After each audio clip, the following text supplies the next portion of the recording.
Also die Frage, welche neuen Datenquellen gibt es und wie gehe ich mit denen um und wie wirken die auf künftige Prozesse? Das ist, glaube ich, ein zentrales Thema. Und das zweite ist ganz klar Internationalisierung. Ja, Okay. die Welt agiert immer globaler und wir sehen es auch bei unseren Kursteilnehmern, dass die Herausforderungen, eben die Fragestellungen, die an uns herangetragen werden, eigentlich immer stärker in einem internationalen Kontext stattfinden. Ja. Mhm. Und deswegen müssen wir da auch eben angreifen und wir haben das jetzt auch schon in der aktuellen Weiterbildung zum CCM berücksichtigt. Zwar noch nicht so in dem Umfang, wie ich es gerne hätte, aber zumindest mal partiell, dass wir zum Beispiel internationales Inkasso als eigenen Teil mit aufgenommen haben, weil es eben genau diese Fragestellungen regelmäßig gibt. Naja, ich glaube, dass sich aus den Credit Managern einfach verschiedene Gruppen rausbilden werden, ne? Verschiedene Schwerpunkte. Ne? Die einen, die eher im operativen Thema tätig sind, die das klassische Credit Management machen werden, was es auch künftig geben wird, eher im großvolumigen Bereich, wo wir individuelle Entscheidungen treffen müssen und wo wir eine Vielzahl auch von weichen Faktoren berücksichtigen müssen, zum Beispiel einen intensiven Austausch mit dem Vertrieb, die Einschätzung und am Ende eine Abwägung zu treffen. Ja? Das wird uns als hart gesagt die Maschine künftig nicht abnehmen. Ja? Das ist der eine Bereich, ich nenne es mal das klassische Credit Management, das wird es auch weiterhin benötigen und geben. Und auf der anderen Seite wird es aber diejenigen sein, die eher datengetrieben sind. Ja? Das ist ein anderer Typ, die aber natürlich trotzdem verstehen, was passiert im Credit Management. Die sind aber dann eben mehr im Bereich Prozessoptimierung und Data Science unterwegs und legen dann eben dementsprechend auch andere Schwerpunkte in ihre Ausbildung.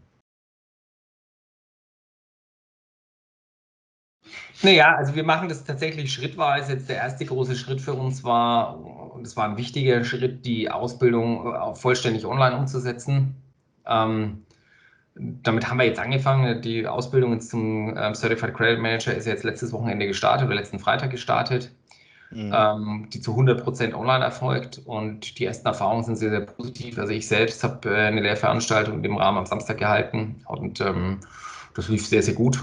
Also auch den Teilnehmern, das war wirklich positiv.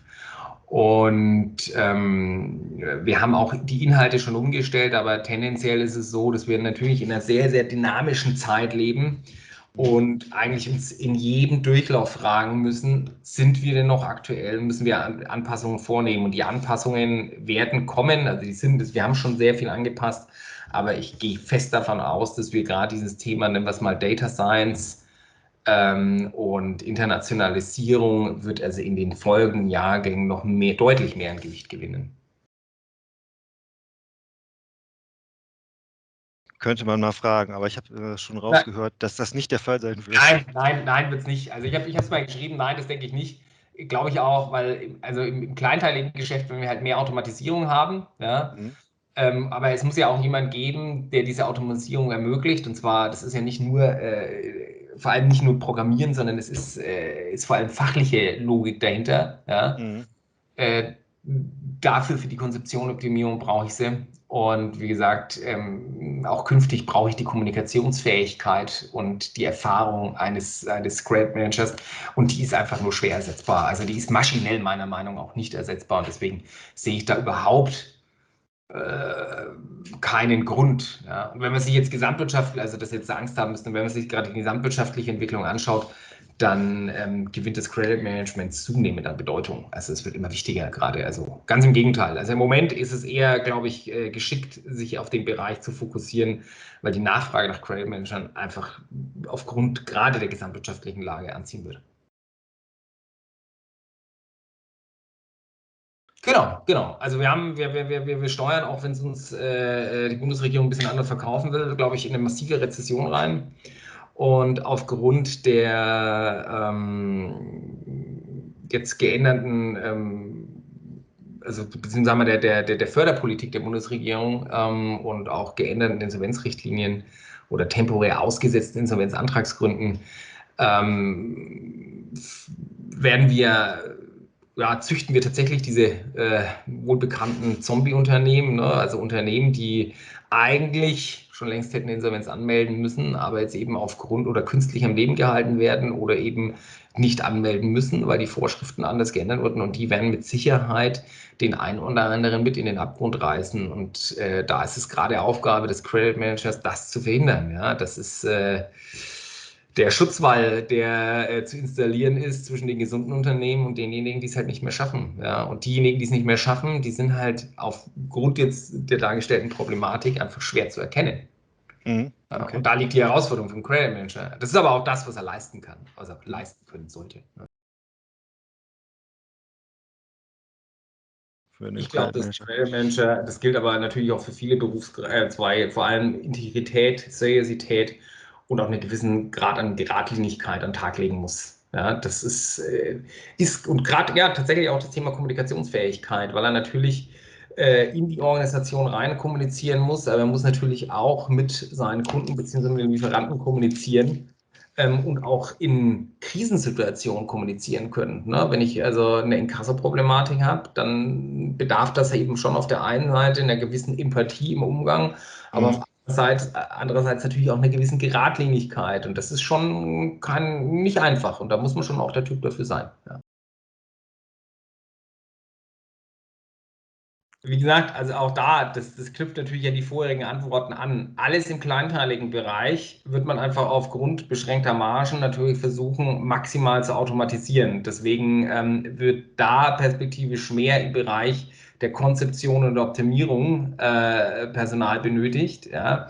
Und das klassische Credit Management wird also im großvolumigen Bereich, ja, da, wo wir eben auf Einzelentscheidungsebene unterwegs sind, da wird tendenziell natürlich mehr Personal benötigt, logischerweise. Ja, also ich würde es einteilen, gar nicht nach dem Prozess, sondern ich würde es einfach nach dem Volumen einteilen und würde sagen, je größer es wird, desto individueller werden die Entscheidungen, desto höher ist natürlich am Ende auch der Personalbedarf. Aber er ist auch dann natürlich gerechtfertigt, logischerweise.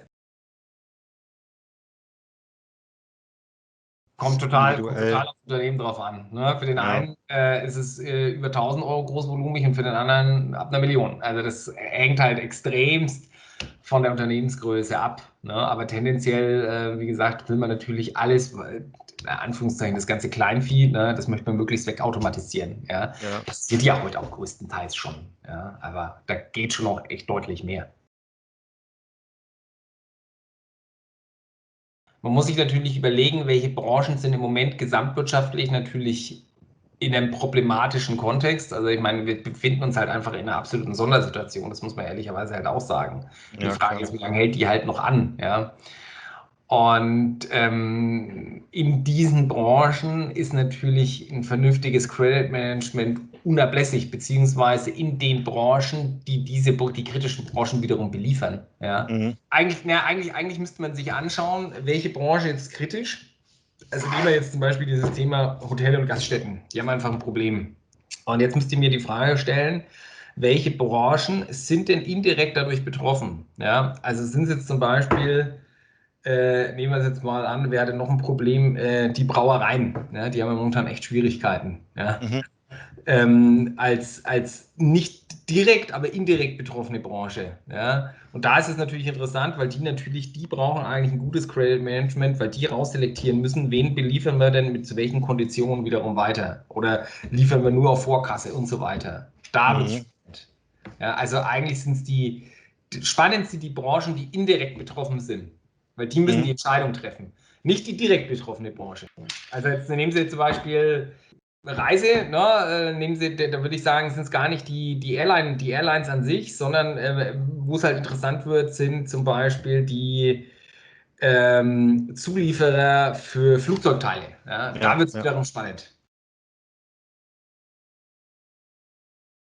Ist tatsächlich schwer zu sagen. Also ich würde mal sagen, ich bin tendenziell vorsichtig optimistisch, dass es nach oben geht. Warum ist es so? Also ich muss mich da natürlich vorsichtig ausdrücken, weil, wie gesagt, wir befinden uns einfach in einer hochgradig dynamischen Lage. Ja? Und wir wissen noch nicht so richtig, wo bewegt sich hin. Ich bin generell, wenn ich mir die gesamtwirtschaftliche Lage anschaue, sehe ich es eher nicht so rosig, aber halt eine nicht so rosige gesamtwirtschaftliche Lage wirkt sich am Ende halt doch wieder positiv aufs Credit Management aus. Denn ne, wenn man sich anschaut, die letzten Jahre waren die Credit Manager, standen gar nicht so im Fokus, weil die Antwort der Unternehmen war da ganz oft, ja, wir haben ja kein Problem, es läuft ja alles. Ne? Jetzt kommen aber die Probleme und jetzt brauche ich die Credit Manager. Na, und jetzt sind es zwei Strömungen. Einerseits eine tendenziell schlechtere gesamtwirtschaftliche Lage, was eher Gehaltsentwicklungen drückt. Auf der anderen Seite aber natürlich die erhöhte Nachfrage nach Credit Managern, weil ich die gerade in so einer Situation brauche. Und da ist es natürlich die Frage, welcher Effekt kompensiert denn den anderen über? Tendenziell glaube ich, dass die Nachfrage nach Credit Managern diesen Effekt der schlechten gesamtwirtschaftlichen Entwicklung überkompensiert. Und deshalb bin ich hier vorsichtig optimistisch. Ich glaube schon, dass sich das auflöst. Es gibt halt keinen objektiven Grund, warum jetzt Frauen schlechter bezahlt werden sollten als Männer. Also ich sehe den nicht. Und für mich ist es einfach eine Frage, Frage der Zeit, bis dieses Relikt einfach beendet wird oder bereinigt wird. Ja, doch, definitiv. Was ein ganz starker Wunsch war und den konnten wir jetzt zum Glück auch umsetzen, ist tatsächlich deutlich mehr oder deutlich stärkere Online-Formate. Und dem tragen wir jetzt auch Rechnung, indem wir, wie gesagt, den CCM zu 100% und perspektivisch auch den CCC vollständig online anbieten. Das ist sehr positiv aufgenommen worden. Ganz klar. Wir kriegen auch, also wir müssen natürlich auch hier jetzt erste Erfahrungen sammeln in der Zusammenarbeit. Wie funktioniert das Format? Wie können wir das noch optimieren? Ja, da ist mit Sicherheit auch noch ein bisschen Luft. Aber da ziehen wir mit unseren Mitgliedern an einem Strang und da bin ich wirklich sehr, sehr guter Dinge, dass wir ein gutes Format hinkriegen, was für alle entsprechend passt. Inhaltlich erhalten wir auch tatsächlich regelmäßig Feedback, wobei es auch noch mehr sein könnte. Ja? Also ich hätte überhaupt nichts dagegen, wenn noch mehr Feedback und Wünsche aus den Reihen der Mitglieder kommen würden. Aktiv, ja, im Moment müssen wir halt viel nachfragen und sagen, Mensch, wie hätte das gerne und so weiter. Aber künftig wäre es einfach auch gut, wenn wir proaktiv das Feedback sagen, Mensch, berücksichtigt das mal, ja, das aus der Praxis. Das passiert schon, kann aber noch mehr passieren. Aber generell ist es Feedback auf jeden Fall positiv, das kann man schon sagen, ja. Es geht auf jeden Fall beides. Also wenn ich mir anschaue, wie die Qualifikationsstruktur ist beim CCM vorher, dann ist es tatsächlich beides. Ne? Das kann eine akademische Laufbahn sein, das kann eine solide kaufmännische Ausbildung sein. Also es kommt ja immer darauf an, was für ein Typ bin ich, ja, und wo wäre ich eher abgeholt oder wo steige ich ein. Am Ende treffen sie sich alle im CCM und lernen da das notwendige Spezialwissen, was sie einfach brauchen. Ja? Und da gibt es kein Falsch, kein richtig. Ich glaube, dass beide Wege absolut ihre Berechtigung haben. Und wir arbeiten aber auch daran, das System an sich ein bisschen durchlässiger zu machen. Das ist zum Beispiel ein Thema, was wir beim CCM auch haben, mit dem wir uns beschäftigen, den Leuten, die mit einer kaufmännischen Ausbildung kommen, über den CCM auch den Zugang zu einer akademischen Laufbahn zu ermöglichen. Ne? Also jetzt dann Prüfungsanerkennung, dass sie direkt einen Bachelor hinterher schieben können und so weiter. Da müssen wir einfach arbeiten an den Durchlässigkeiten der Systeme, dass die Leute halt einfach je nach ihren Befähigungen oder nach wo ihre Schwerpunkte liegen, sich einfach in die eine oder andere Richtung entwickeln können. Wie gesagt, am Ende sehen sie sich alle im CCM und das ist auch gut so.